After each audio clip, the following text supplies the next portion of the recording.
like you. Be strong to hold the powers of the sun.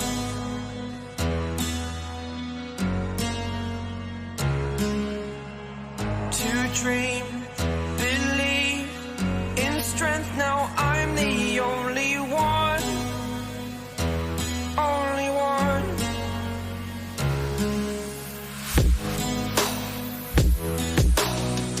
I was an ordinary boy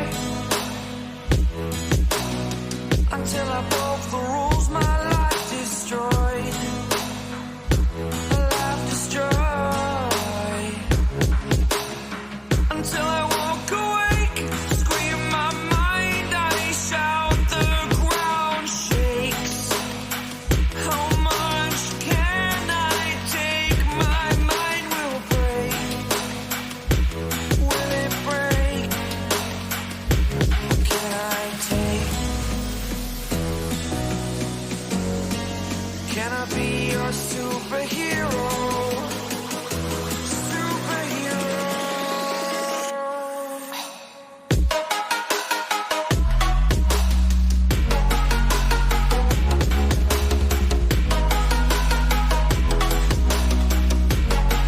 Can I be your superhero? Good evening, everybody. My name is 12 Gauge. Welcome to my channel. Thank you so much for spending your evening with me. This is not live, this is a recorded video.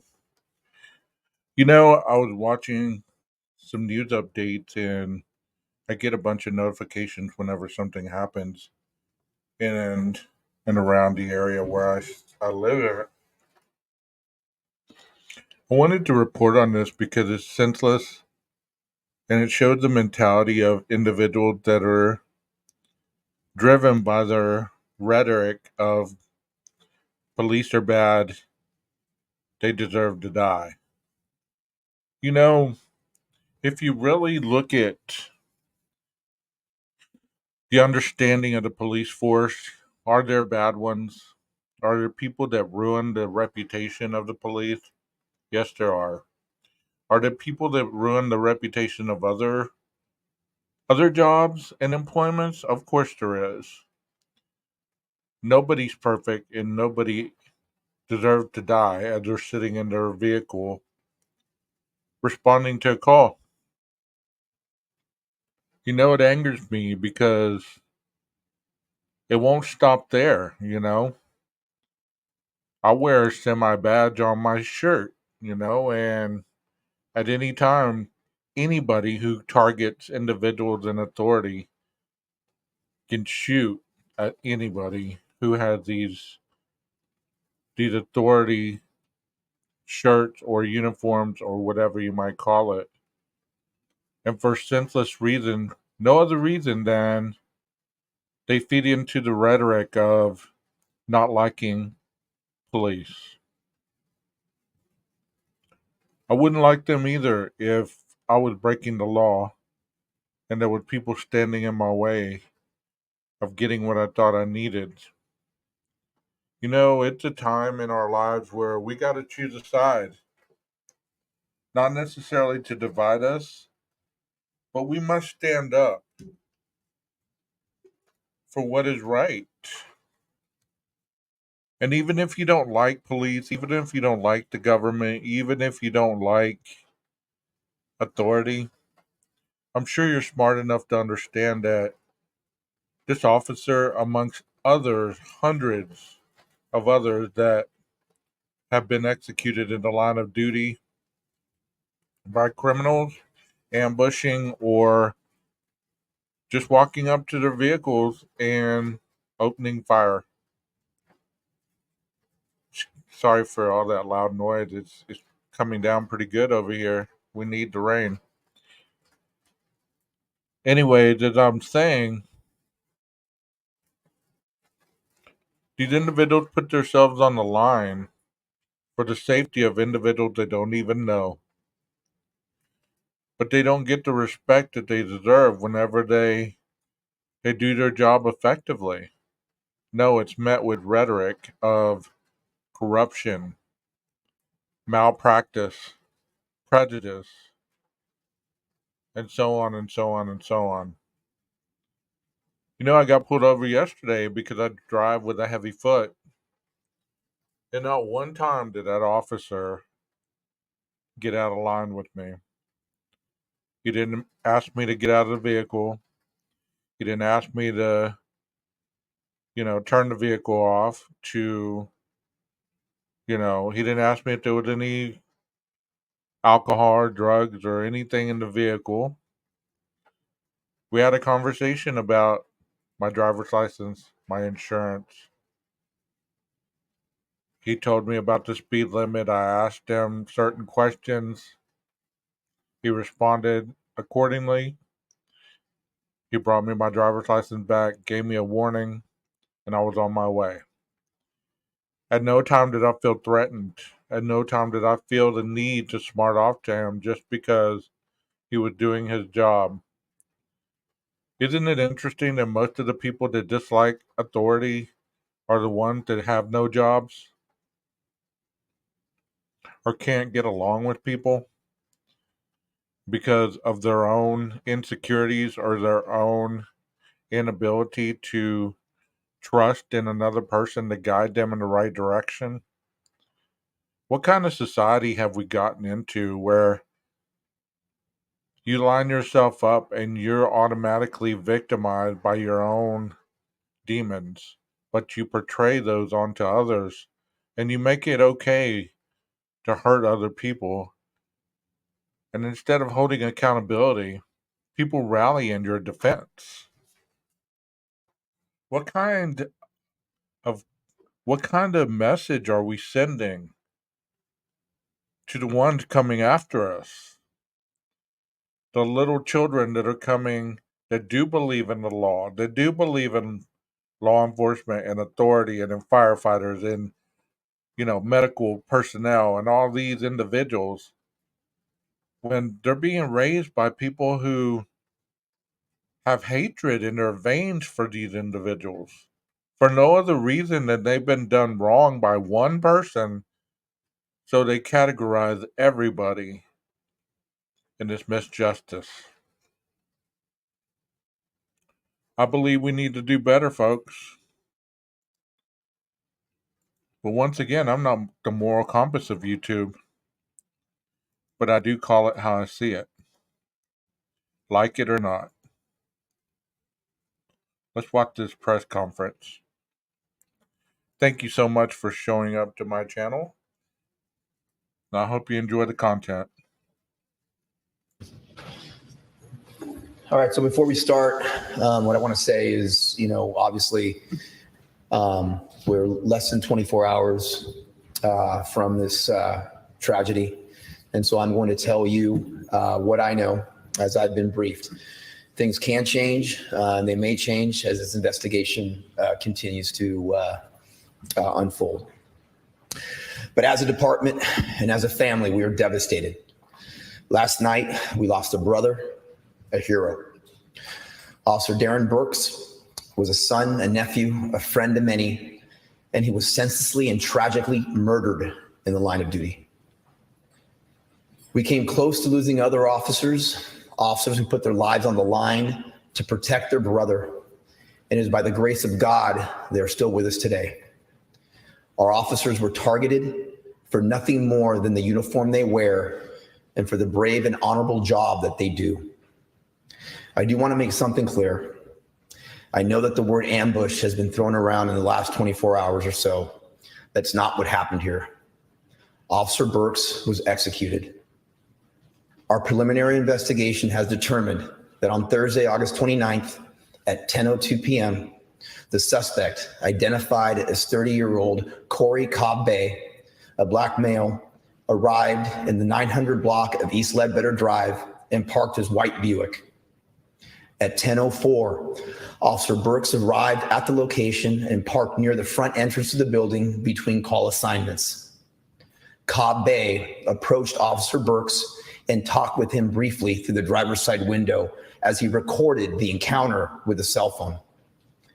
The suspect then pulled out a handgun and executed Officer Burks as he sat in his vehicle.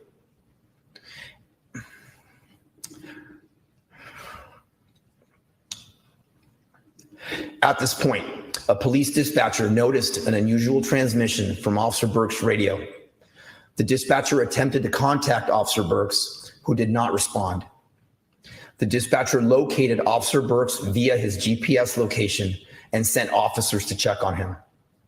Meanwhile, the suspect went back to his vehicle and took out a shotgun, goes back to Officer Burke's squad car, placing the weapon on the roof. At 10:11 p.m., Senior Corporal Jamie Farmer responded, pulled into the parking lot, and the suspect immediately encountered and fired a handgun at Officer Farmer. Officer Farmer returned fire and ran across the parking lot. The suspect grabbed the shotgun from the top of the squad car and fired one time towards Officer Farmer, who continued running. Officer Farmer was hit once in the leg. At 10:12 p.m., Senior Corporal Carissa David arrived and positioned her squad car at the entrance of the parking lot. The suspect ran towards Officer David and shot at her multiple times as she exited her vehicle. Officer David returned fire, but it was shot in the face during the exchange. Officer Burks and Senior Corporal Farmer and David were taken to local hospital where Officer Burks died from his injuries. After Senior Corporal David was shot, a sergeant arrived on scene and saw the suspect standing near his vehicle. The officer directed the next arriving patrol element to follow the suspect, who fled westbound on East Ledbetter and then northbound onto I-35. Patrol pursued the suspect into Louisville, and Cobb Bay came to a stop. So even after he shot the initial officer, he continued to fire upon officers that were showing up to the scene. On the expressway just north of Highway 121 and exited his vehicle with the shotgun in his left hand. The suspect approached the officers and pointed the shotgun at them. Officers Nathaniel Baker, David Lem, Corey Reed, Richard Pace, Vladimir Perez, and Joel Portillo all fired their department-issued firearms, striking the suspect multiple times. And let me make this clear. I know he identified the individual as a black male. This does not mean that all black males are bad. It does not mean that all black individuals are bad or whatever, however you want to describe it. It means that an evil person with malice in their heart is going to carry out a crime. Just like other races, just like other nationalities, they're bad among us. They're evil among us. So instead of turning on the whole race and feeding into the stereotype, do understand that for this crime, this black individual should be ousted because he had evil in his heart. He is not a spokesperson for the black community. And he ambushed and executed an officer while he was on duty, and he was trying to take out more. Cobb Bay died at the scene, and no officers were injured in this exchange of gunfire.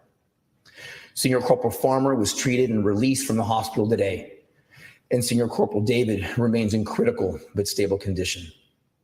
At the Louisville scene, 2 shotguns were recovered. At the Ledbetter scene, a .22 caliber handgun was recovered, along with the 9mm handgun used by the suspect. The Dallas Police Special Investigations Unit responded in investigating the incident. The Dallas County District Attorney responded and is conducting an independent investigation. The Office of Community Police Oversight was notified. As I said earlier, our officers were targeted by this coward.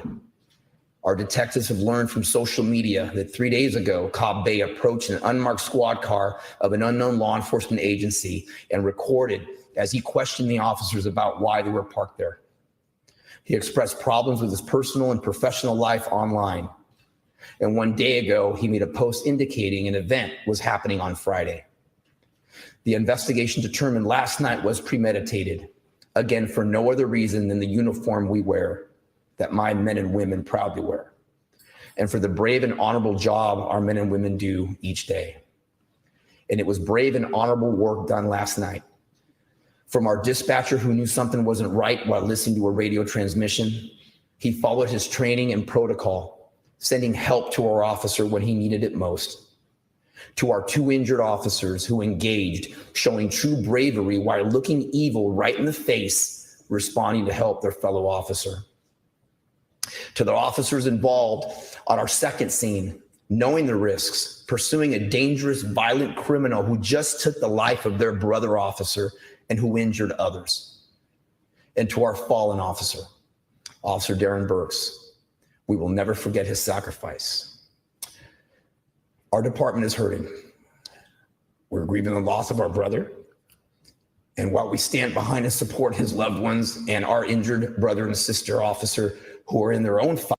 So do you understand that whenever you speak of law enforcement in a malicious way because of your own rhetoric or your own prejudice, do you understand that there are some family members that will never see their loved ones again because of the job that somebody chose to protect people they don't even know? That is bravery. Bravery is not sitting there talking ill about law enforcement or the government or conspiracies being forced around that nobody in these law agencies follows the rules.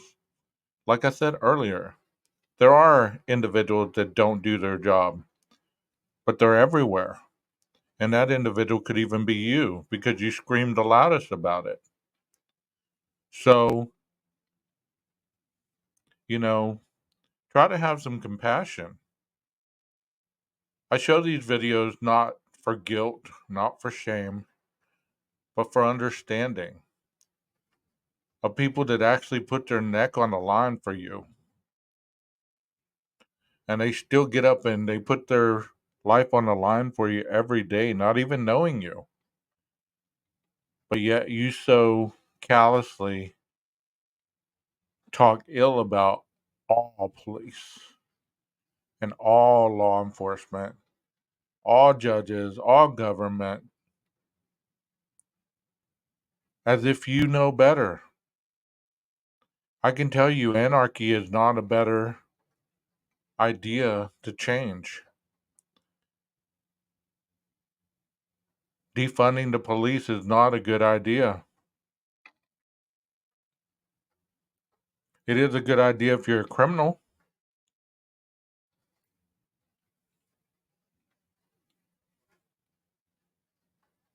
This is just such a sad story. I feel for his family, as well as all the others who have ever lost somebody, especially the innocent individuals who get targeted by individuals like this man that took out this police officer. But this isn't about them tonight. This is about this officer that was just sitting there doing his job. And an individual was recording this. Are we so thirsty for notoriety that we're going to record something that we do, which takes another's life? I echo that sentiment about this person being a coward because to kill somebody for no other reason than what they're wearing is senseless and it's ignorant. Fight after this senseless evil act. But despite our hurt, despite our grief, as a department, as a city, and as a family, we will keep fighting. We will not be deterred from our mission.